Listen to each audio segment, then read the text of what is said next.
Good morning, good morning, good morning. We're currently in the home garden, but we will be going out to the allotment later. But I just wanted to talk to you about the fact that, did you know you could actually feed your plants without buying any fertilizer? Yeah, feed your plants without buying any fertilizer. And here's how. Right, I live in the UK, so what I'm going to show you is what I have available to me in the UK, but you can actually use whatever you have available to you. One of our key problems as gardeners is the problem we have with weeds. You have weeds all over the place. But did you know that you could actually utilize your weeds to feed your plants rather than burning them or putting them somewhere, throwing them elsewhere into your neighbor's garden? Why not use them in this way? Let me show you. I believe this is chickweed, and it seems to be very, very profuse this year. I actually think it's quite pretty. I don't mind it so much because it comes out easily from the ground. But what you do is you collect all your weeds, and my logic behind this, and a logic that has been proven by science, is the fact that these weeds grow better than our plants, and they tend to seem to be able to pull more nutrition from the ground even when our plants are struggling, especially as they've been in this drought period. So what you do is you get them, collect as many different types of weeds as you can find. I've got some comfrey in here. Comfrey is fantastic. It grows to a depth of, can grow to a depth of 4 meters, and it will actually pull nutrition from that depth where your plants can't go, and it will put it into its leaves and roots. So what you do is you get it and then collect it. I've also got some nettles, which are high in nitrogen, comfrey, which is high in a whole lot of nutrition that I'll put up on screen because I haven't got the time to list it all. Now, let me show you what I do with it.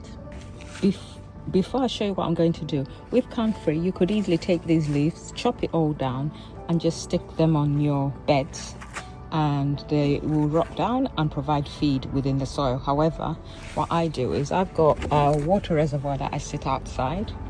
I catch the rain with it, but this is what I use to water my plants. So what you do is you get your weeds, you drop them in.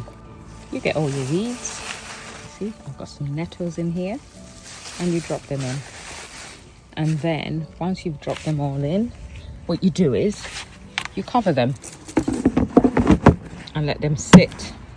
Now, I'm not going to wait the 2 weeks that normally people say you wait to start using the water, because I use this water consistently.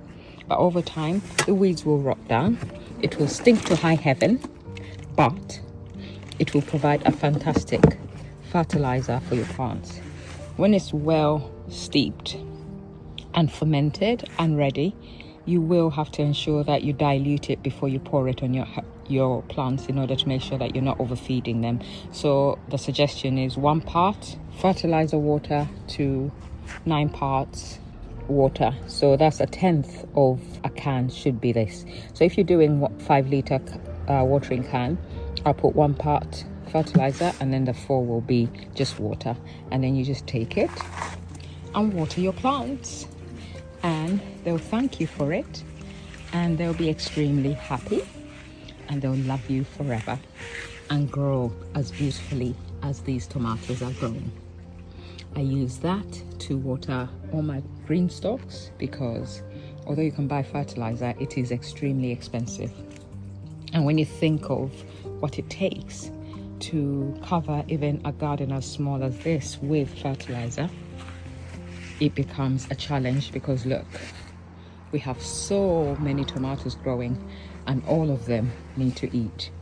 We have aubergines growing, and they need to eat. We have volunteer tomatoes growing, and they need to eat. And we also have flowers such as this dahlia here, which also would love to eat. So when you have this much going on, sometimes you have to find ways in which to feed your plants without necessarily upsetting your partner, if you have a significant other, or your family, by how much money you're spending on your hobby of growing fantastic fruit, which they love to eat, but don't necessarily love the cost of what it takes to grow it. All right, that is my little mini quick video. Oh my God, look at that. that I wanted to share with you. So next time you're weeding, get yourself a drowning bin so you can have a continuous flow of fertilizer for your plants. Have a good one.